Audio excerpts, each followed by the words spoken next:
오늘은 영웅에 대해서 함께 말씀을 나누겠습니다. 저에게 소원이 있습니다. 여러분 가운데 영웅이 탄생하기를 바랍니다. 아니, 여러분 가운데 이미 영웅의 삶을 사는 사람들이 있습니다. 우리 가운데 영웅이 많이 나오면 좋겠어요.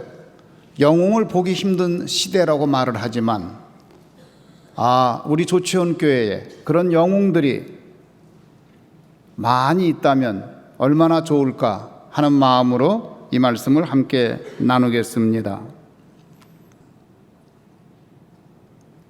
성경에 위대한 영웅을 꼽으라면 다윗 왕을 꼽을 수 있습니다. 다윗은 참으로 어려운 상황에서 살았습니다. 하필이면 그의 원수는 다름 아닌 자기의 장인입니다. 그는 더군다나 일국의 왕입니다. 왕과 원수가 된 다윗, 장인어른과 원수가 된 사위. 그 사울 왕은 다윗을 죽이려고 이렇게 저렇게 모든 모략을 꾸밉니다. 이런 모략 저런 모략이 통하지 않자 나중에는 드디어 암살단을 다윗의 집에 보냅니다. 암살단이 들어오게 된 걸 눈치챈 그의 부인 미갈이 다윗이 병들어 누워있는 것처럼 침상 위에 인형을 만들어서 그 다윗을 누워있는 신용을 하고 창문을 열고 다윗을 도망가게 합니다. 그렇게 창문을 열고 광야로 도망간 다윗, 그 후에 도망자의 삶을 삽니다. 얼마 후에 소식이 들립니다. 사울 왕이 자기 아내 미갈을 다른 남자한테 시집을 보냈다고 합니다. 자기 아내가 다른 남자에게 시집을 가도 항의하지 못하고 도망가며 살아야 됐던 인물, 그가 바로 다윗입니다. 사울이 다윗을 죽이려고 군사를 수천 명씩 이끌고 다윗을 체포하러 나섭니다. 도망가는 다윗. 도망가다 국내에서는 더 이상 도망갈 곳이 없자 그때 당시 이스라엘하고는 적대 국가인 블레셋으로 도망을 갑니다. 블레셋에 도망가서 아기스 왕에게 몸을 의탁하는데 하필이면 그때 블레셋과 이스라엘 사이에 전쟁이 일어납니다. 전쟁에 출전하기 전에 블레셋에 5 왕이 모여서 회의를 합니다. 아기스 왕은 그 중에 하나이고 아기스 왕 밑에 지금 다윗 장군이 있습니다. 다른 4명의 블레셋의 왕이 아기스 왕에게 말합니다. 아니, 저자가 누구인데 당신 휘하에 있습니까? 저자는 예전에 골리앗을 죽인 그 자가 아닙니까? 저자의 목을 벤 후에 우리가 전쟁에 나갈 겁니다. 아기스 왕이 그를 아무리 보호하려도 보호할 수가 없어요. 다윗이 이제는 죽게 됐어요. 그때 다윗이 어떻게 했느냐? 스스로 자기가 미친 사람 흉내를 냅니다. 그래서 그가 문짝에 몸을 기대고 몸을 비틀면서 침을 흘리면서 미친 사람 흉내를 냅니다. 아니, 저자가 지금 정신이 돌았구만. 저가 미쳤구나. 자기 장인어른에게 쫓겨다니더니 이제는 완전히 미쳐버렸구나. 사람 버렸구나. 저 미친 사람 피를 우리 칼에 묻힐 이유가 무엇이 있겠는가? 저자를 그냥 추방하고 우리는 전쟁에 나갑시다. 그래서 다윗이 추방을 당해요. 추방당한 후에 다윗이 도망가 들어간 자리가 어디냐? 아둘람 굴이라는 곳입니다. 지난번에 우리가 성지순례 갔을 때에 그 아둘람 굴에 갔어요. 그 굴에 들어가서 우리가 굴 속으로 기어다니고 낮은 포복도 하고 높은 포복도 했는데 여러분이 가서 알지만 그 굴에 들어가면 그 사람 찾을 길이 없어요. 그 땅은 여호수아에 의하면 원래 유다 족속에게 지분으로 준 땅인데 다윗이 아둘람에 갔을 때에는 그 지역이 사람이 살지 않던 지역입니다. 노맨스랜드였어요. 그래서 그곳에 다윗이 숨어 사는데 다윗이 그곳에 숨었다는 소식을 듣고 전국에서 사람들이 모여들었는데 환난당한 모든 자와 빚진 모든 자와 마음이 원통한 모든 자가 다 그에게 모였고, 그리고 그가 그들의 우두머리가 되었는데 그와 함께한 자가 한 400명이 되었더라라고 성경은 말을 합니다. 다윗이 환난당한 사람이죠. 다윗이 마음이 원통한 사람이죠. 그런데 전국에서 마음이 원통한 사람들 다 모인 거예요. 환난당한 사람들 다 모인 거예요. 그리고 빚을 갚을 수 없어서 도망간 사람까지도 그곳에 왔어요. 불량배들도 오고 뭐 그래가지고 그곳에 한 400명가량 사람들이 모였습니다. 그 가운데서 다윗이 그들과 함께 지나는데 놀라운 일은 어떤 일입니까? 바로 그들이 다윗과 함께 있을 때에 나중에 새로운 나라를 세우는데 중요한 일꾼들이 된다는 사실이에요. 놀라운 일이죠. 다윗이 나중에 영웅이 되는데 그와 함께 있었던 인물들도 다 영웅이 돼요. 그래서 다윗의 치세에 보면 그 영웅들의 명단이 쭉 나와요.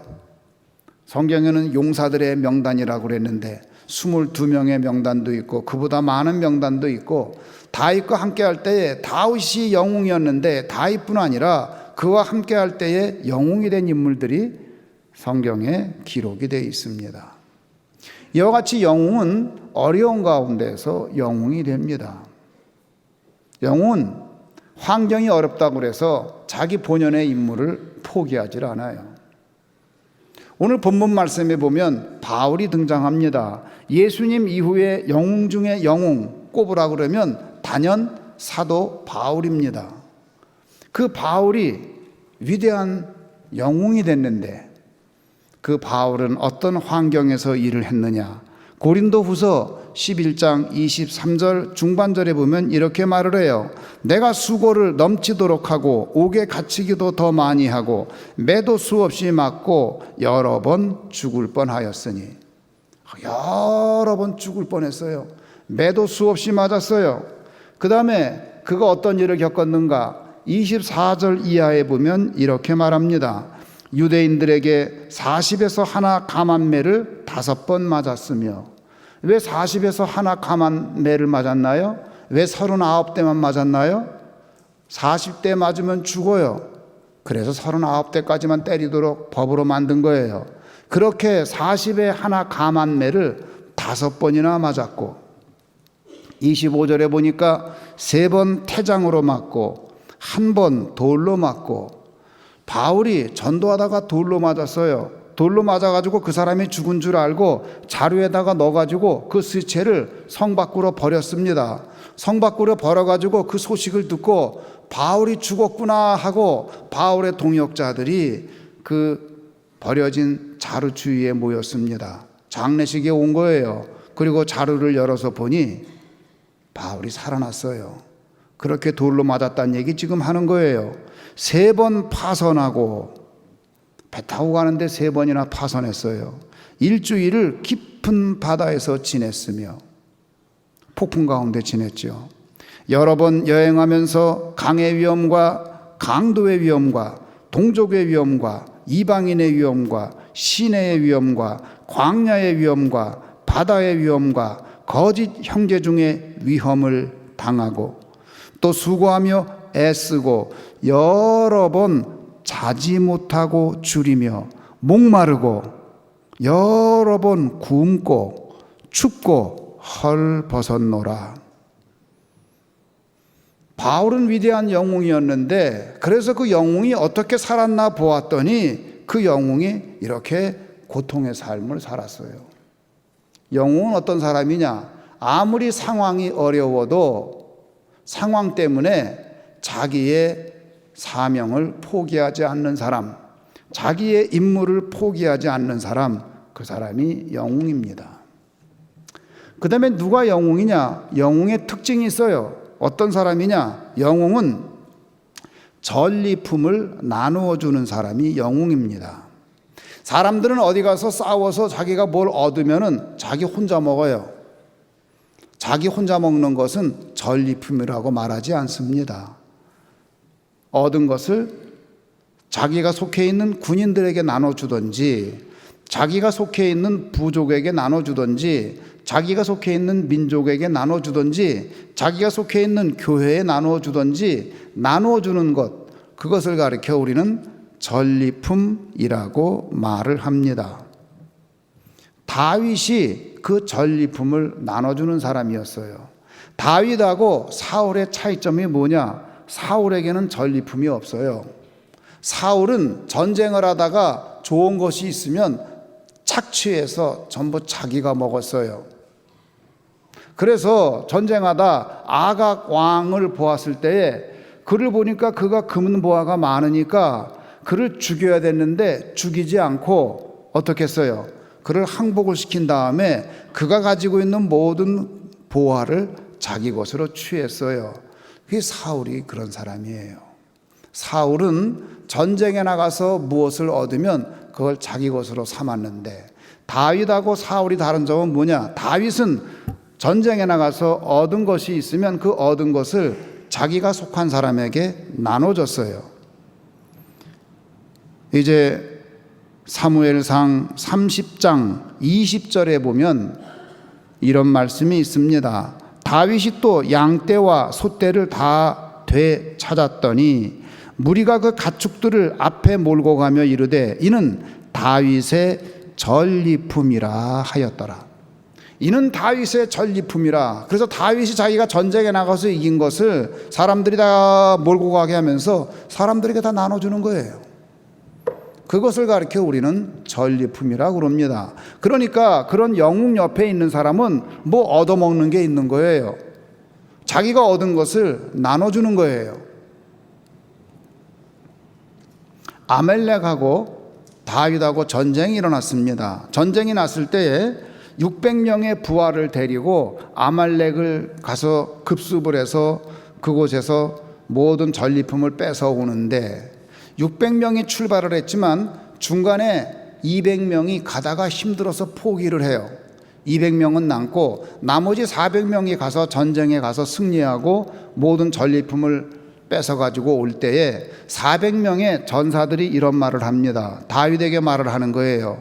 저 200명의 사람들은 중간에 포기한 사람들이니 저 사람들은 전리품을 가질 자격이 없습니다.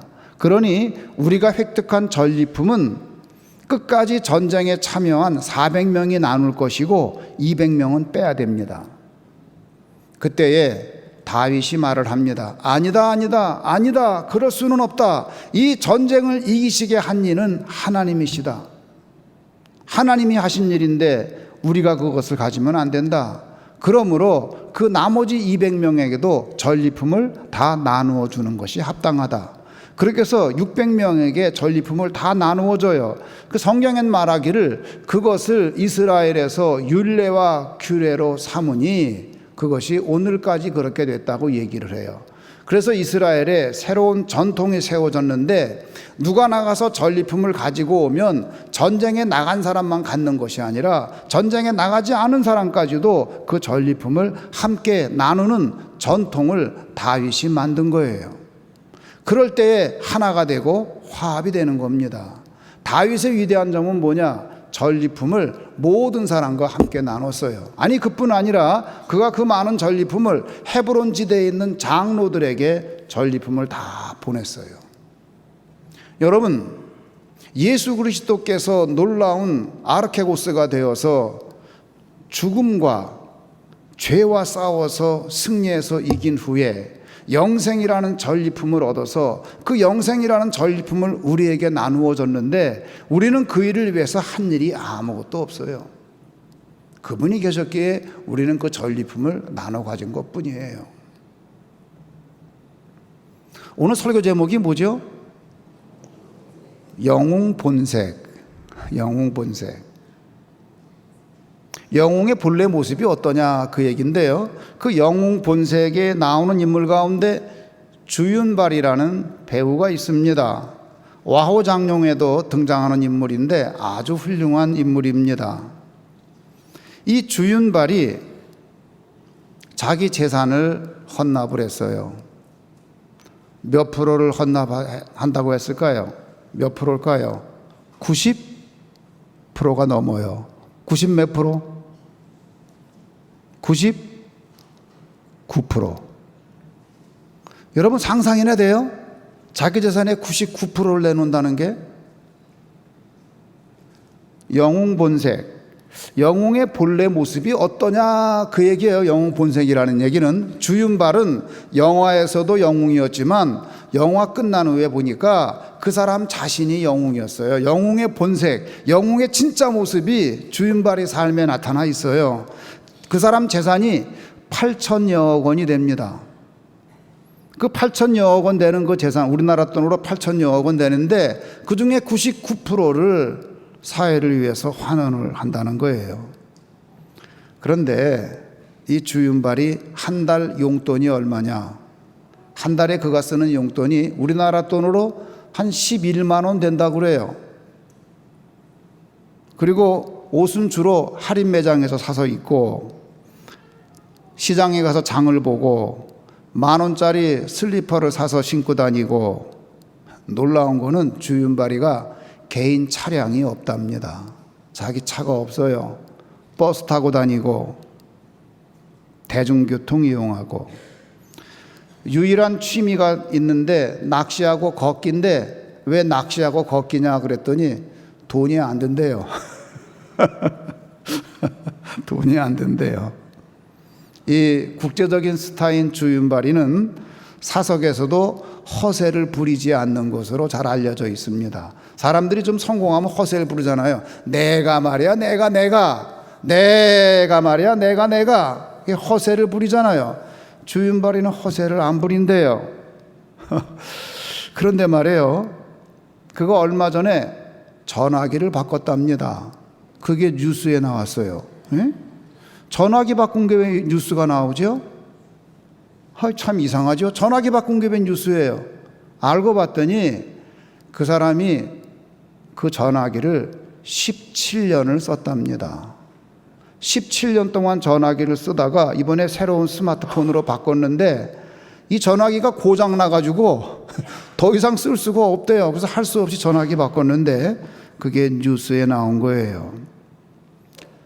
주윤발이가 99%의 재산을 사회에 환원시키겠다고 한 다음에 그가 한 말이 뭐냐, 이렇게 말을 했습니다.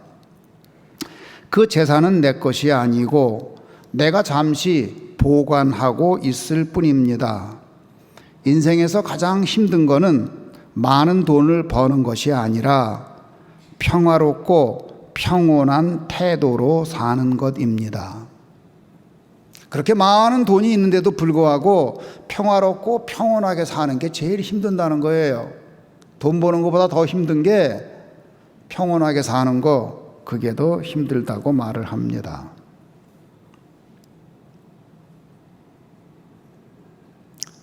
영웅은 전리품을 나누는 사람이에요.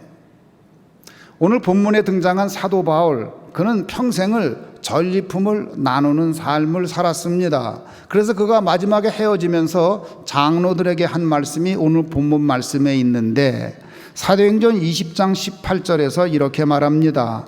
오매 그들에게 말하되 아시아에 들어온 첫날부터 지금까지 내가 항상 여러분 가운데서 어떻게 행하였는지를 여러분도 아는 바니, 내가 아시아에 와가지고 1차 전도여행, 2차 전도여행, 3차 전도여행, 4차 전도여행을 통해서 내가 행한 모든 것을 여러분이 알지 않습니까? 바울이 한 거는 희생하고 나눠준 것밖에 없거든요. 19절에 말하기를 곧 모든 겸손과 눈물이며, 겸손하게 살았어요. 눈물로 살았어요. 유대인의 간계로 말미암아 당한 시험을 참고 주를 섬긴 거 너희가 알지 않느냐? 20절에 말하기를 유익한 것은 무엇이든지 공중 앞에서나 각 집에서나 거리낌 없이 여러분에게 전하여 가르치고, 무엇이 유익한 것이 있다 그러면 다 여러분에게 공중 앞에서나 각 개인의 집 앞에서 내가 그거 다 주지 않았냐? 그러면서 말하기를 유대인과 헬라인들에게 하나님에 대한 회개와 우리 주 예수 그리스도에 대한 믿음을 증언한 그것이다. 그래서 바울이 평생에 전한 게 뭐냐면 회개와 믿음을 전했는데, 여러분 하나님 앞에 회개해야 여러분 인생의 소망이 있습니다. 여러분 그리스도 앞에 믿음을 가져야 인생의 소망이 있습니다. 그럴 때에 새로운 인생이 되는 겁니다. 이 두 가지를 내가 평생 전하기 위하여서 그 모든 고난과 그 모든 어려움과 40에 하나 감한매를 5번 맞으면서도 또 그 일을 하고, 돌에 맞아가지고 죽은 줄 알고 시체가 돼가지고 성 밖에 버려 던져져도 다시 일어나서 그 일을 또 하고 내가 그러지 않았냐? 너희가 그거 알지 않냐? 너희 그렇게 살아라, 그 얘기예요. 사랑하는 성도 여러분, 우리 교회가 이렇게 잘 지어서 아름다운 교회인데, 우리 교회가 뭐 이웃에게 도움된 거 있습니까? 뭐 조치원에 도움된 거 좀 있어요? 여러분 조치원에 좀 베푼 거 있나요? 세종시에 좀 베푼 거 있어요? 부끄럽지 않나요? 뭐 준 거 있나요? 바울은 다 줬는데. 저는 소망합니다. 여러분 가운데 그런 영웅이 나타나기를. 여러분 영웅이 되기를 주의 이름으로 축원합니다.